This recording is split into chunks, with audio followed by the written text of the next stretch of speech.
It was when I was going to Africa for the second time. It was the first day of my second trip to Africa. On the first day, our whole team gathered together and we were praying. On that first day, most of us had just arrived there after flying for over 30 hours. To get to Africa, I also had to transfer here and there. So it took about 30 hours waiting for several hours at different airports, boarding another plane, getting off, and then boarding again. At that time too, when we were entering Malawi from South Africa, the plane to Malawi was, as I've mentioned several times, really small.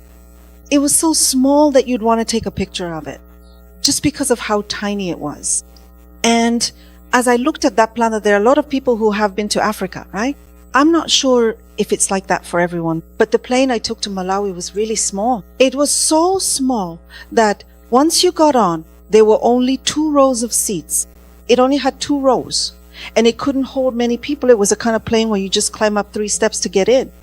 I wondered, can this thing even take off? But that's the kind of plane you take to get there. And the plane, you know, it turns like this, swaying back and forth. When the propellers started spinning, the plane would roar, then suddenly go quiet, then roar again and go quiet. It made me wonder, can this thing really make it for 4 hours? That's the kind of plane I took to get into Malawi. So after passing through several places like that, we were all really tired. But once the team gathered, we went to the hotel, took a quick shower, and then rented a room about this size. We were all praying together in that room. So while everyone was praying, people were so deeply immersed in prayer that they all ended up lying down. Everyone was lying down, and the place was so holy and filled with such an overwhelming presence that you could almost see a mist in the air. Then suddenly the Lord told me to take off my shoes. He said, "This is a holy place." That's what he said to me. So when I first went, I didn't even know what I was doing. I just thought, I'm going to Africa. Maybe I'll just go and watch the conference there. But as I shared last night, I experienced so much healing and witnessed the amazing reality of God. Now, the second time I went, I actually knew what I was doing. The first time I went, I witnessed so much healing and saw the living God that I literally cried, beating my shoes on the ground. I wondered, how could I have lived over 10 years as a Christian in church, feeling so frustrated without knowing this kind of God? Had I really just thought of God as someone who was only up in heaven? That's how I used to be. But after my first trip to Africa, this burning fire was ignited inside me and I couldn't contain it. So next, I went to Pakistan, then went to Pakistan again, and after that I went back to Africa. So by then I had some understanding when I went. When I went, I already knew what kind of work the teams would be doing starting from the next day. And on the first day, there were about 30 people in the room with the teams. That's a bit fewer than the number of people, right? But as I was walking back and forth in the room praying, God told me to take off my shoes. He said, "This is holy ground." So right there, I took off my shoes and knelt down. But then, right in front of me, I saw a vision of a burning bush. It was a bush on fire. So I stood there without moving and said, "Lord, speak. Lord, I want to listen. I will listen to whatever you say and do exactly as you command. Lord, please speak." I lay face down and he began to speak. And his words were so sweet and amazing that as I was listening, suddenly someone came and shook me, saying, "Youngmi, get up. You need to go to your room now." So I opened my eyes and realized that more than 4 hours had passed. By then, everyone else had already gone to their rooms and I was the only one left. An African staff member came in to clean, but since I was still there, he couldn't clean. So he told our team, and the team leader came and shook me awake. But I was so deeply immersed with God that I had no idea how much time had passed. I think it might have even been more than 4 hours. At that particular time, the Lord Almighty gave me many profound words, but one of the most truly significant and impactful messages was this clear directive. Don't even think about doing any ministry work in the vast continent of Africa. I will do all the ministry. How about you just love these people? All I want is for love to flow from you. So don't try to do things on your own, just love them so much. Look at these people whom you love so much, just see them for who they are. These children wearing clothes that are worn out and shabby clothes we would throw away in the trash and wouldn't even use as rags. Some don't even have a single pair of shoes. And they're so hungry. Like these bushmen, they don't even have a single water bottle. If you give them just 3 stones to put in this, they can play with it all day long. Just because of the clacking sound it makes. God told me, just love these pure-hearted children. He said, then I will take care of everything else. So after I heard that voice from God, I just sat there for several hours, and in His presence, I stayed on my knees like that for over 4 hours. Then our team leader came over and asked, Youngmi, what were you doing? What were you doing that you were sitting there for so long? So I said, oh, Aaron, God kept talking to me so much that I didn't even realize how much time had passed. And he said, wow, that's amazing. That's what he said. Of course, he's also a pastor who hears from God a lot. But anyway, the next morning I woke up after sleeping. So at that time, I ended up sleeping alone in the hotel. And when I woke up in the morning, all the teams were supposed to go out to the streets to do ministry at 8 o'clock. But at 8 in the morning, everyone gathered and they said, teams, please move to your assigned neighborhoods. So have your breakfast and get ready to gather by 8 o'clock. So I said, all right. Then I woke up at 6 in the morning, had a simple meal, and went back to my room. You know, when you travel far these days, I'm not sure if they still do this, but on the plane, they pour you a little bit of wine. When they serve the meal, they ask, would you like some wine, right? But since I don't drink alcohol, I noticed they were handing out these small bottles of wine. So I asked, could I have one of those bottles? And they said, sure. That's what happened. So I took that bottle, and with that bottle of wine, I thought, I'll have communion every morning when I wake up. So that's how I brought it back with me. Then in my room, after getting ready and putting on my clothes, just as I was about to head out, God said, have communion. That's what He said. So I said, okay. Then I broke off a small piece of biscuit, placed it on the table, and poured a little of that wine into a small cup. But I didn't actually have a small cup. So I just poured it into a cup like this, one that was in the room, and sat down. Now, while there is the traditional way of taking communion that many of you are used to, those who often come to Songpa know that we've often done communion in our own way.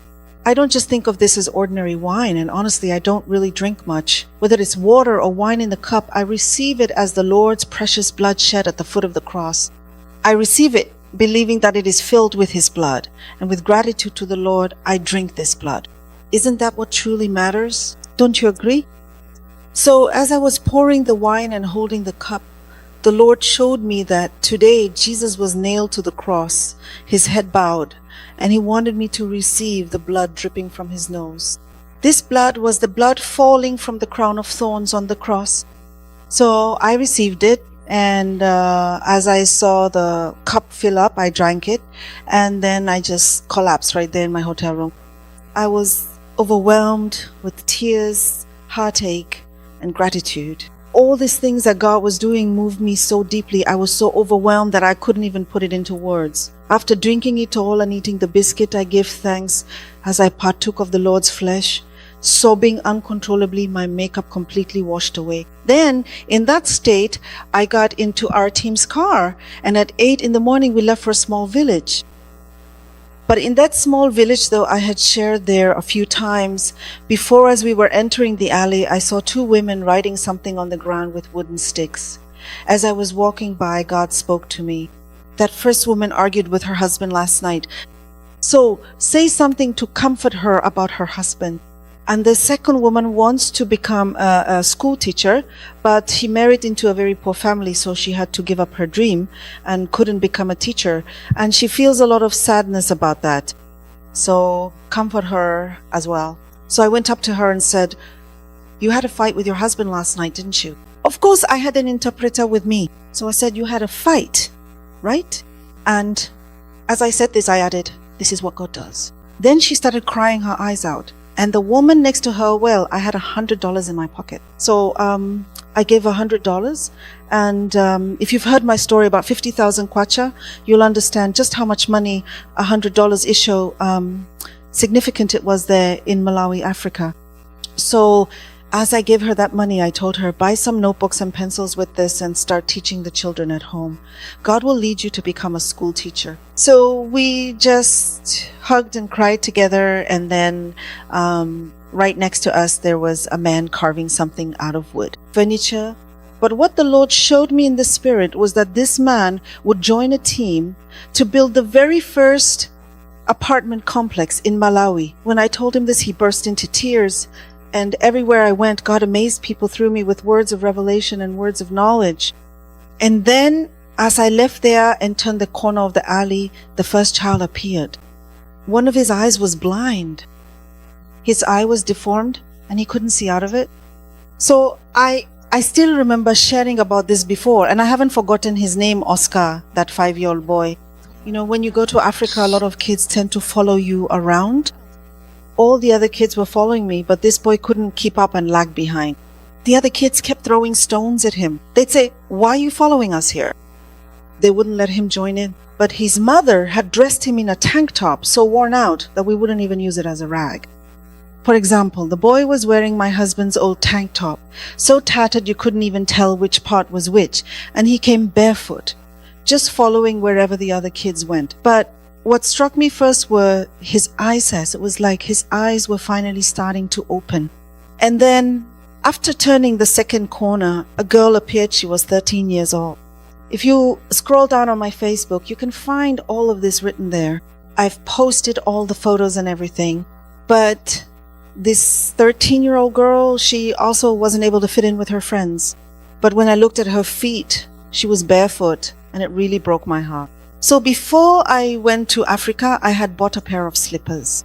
They were sparkly and pretty. I wore them there, but actually I bought them on sale for 10,000 won when I went to eat malatang near Konkuk University entrance. So I bought them and wore them, and then I gave them to the child as a gift. I took off my own shoes. And she was so happy that she hugged the shoes like this. So I told her, wear these, but she said she would wear them later, so I said okay. When I placed my hand on her eyes and prayed, God opened her eyes as well.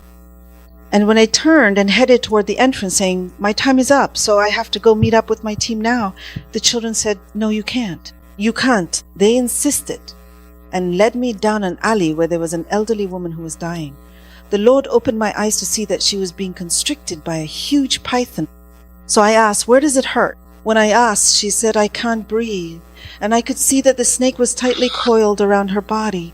So I asked her about it, and she told me that 3 days ago she had a dream where that snake came rushing into her body. After that, she said she started having trouble breathing, and God told me to act as if I was cutting it off while praying in tongues. I had never had that kind of experience before either. So I did as I was told, and she vomited water and was able to come back to life. After that, I walked, got in the car, and then went around another area barefoot, since I had given my shoes to the child. After going around everywhere like that, I came back to the hotel, took a shower by myself, and sat in my room. I was so grateful for God's grace that I couldn't stop crying. I'm not someone who can open other people's eyes. I'm not someone who can do anything about that heart-wrenching, that history of the serpent in others. But God, when I simply made up my mind to obey, just as I was told, I took off my shoes before the burning bush and bowed down, saying, Lord, like Moses, I truly don't know how to do anything. I am, Father. Moses was slow of speech, but Father, I have nothing to boast about. I'm not someone who can recite the Bible from memory like others, nor have I ever received discipleship training like others. I really don't know how to do anything.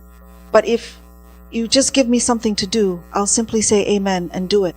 After saying just this one thing, I spent 4 hours listening to what the Lord was saying. And the next day when I went out, the Lord did amazing things. He saved those children he wanted to heal, that woman he wanted to save, and others like them. He received all the glory.